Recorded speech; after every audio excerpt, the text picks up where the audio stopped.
So this is problem 5-4.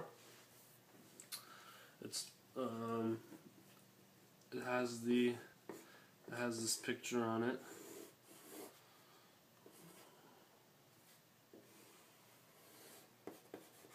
This is block A, block B, block C.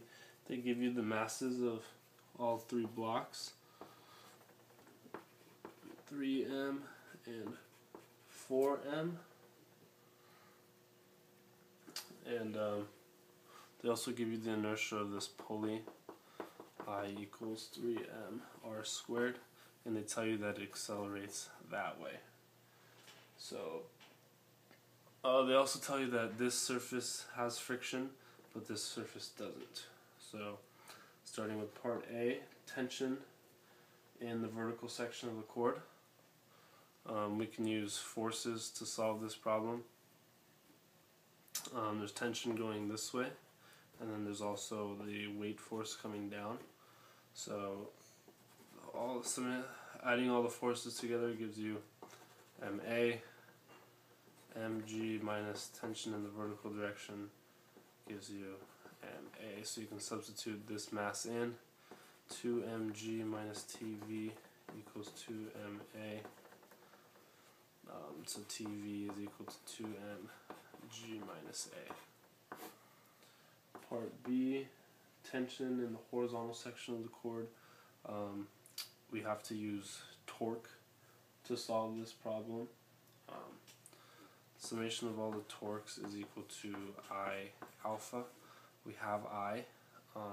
Alpha is the angular acceleration along the pulley, but the angular acceleration is equal to the regular acceleration times the distance away from the center, the radius. This A is how fast this block is going to accelerate, so we have that. I'm sorry, this is wrong. It's A equals alpha R. So then alpha is going to be equal to A over R. So we can plug that one into there. And we have I, so now it's just adding up all the torques.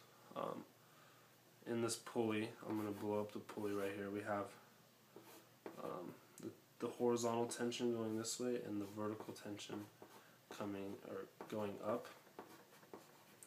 Forces going counterclockwise are positive, and forces going clockwise are negative. So if you add up all the forces, you get if you add up all the torques, you get TVR minus THR, and that's going to be equal to the inertia, which is given, 3m r squared times alpha, which is A over R. All the r's cancel, and you're left with TH is equal to TV minus 3MA. Now we actually have TV in terms of mg and A, so that's going to be equal to 2mg minus A minus 3ma, and that simplifies down to 2mg minus 5ma. And that's the tension in the horizontal direction. Part C, they want you to find the coefficient of kinetic friction between blocks B and C. Well, the force of friction is equal to mu times the normal force. Now, so the force of friction along this, the normal force is going to be equal to the weight force of block C. So normal force is going to be equal to 4mg. So with the horizontal tension coming here, if you look strictly at block B, if you just look at block B, the forces acting on block B are this tension force and also this frictional force this way. So when you have the block on top, when this pulls, in order for this block to stay on top, it needs the top block needs to feel a frictional force of this way. But there's always an opposite reaction force. So this bottom block feels a friction force going to the left.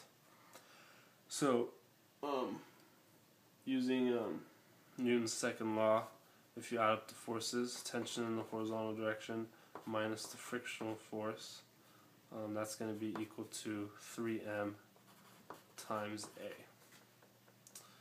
So now this is equal to that, and we can substitute the n into there. So TH is equal to, or minus mu 4mg is equal to 3ma.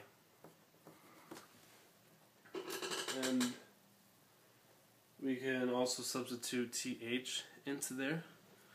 2mg minus 5ma minus mu 4mg is equal to 3ma.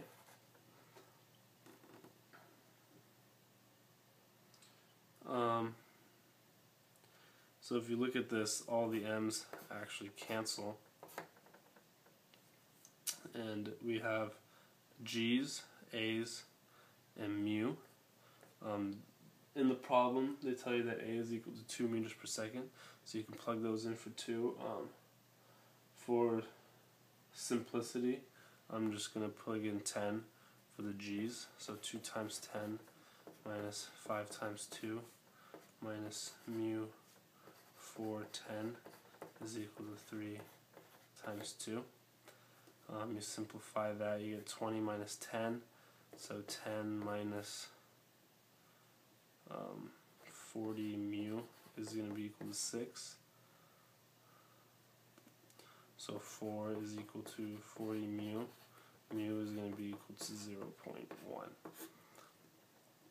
Now part D, the acceleration of block C.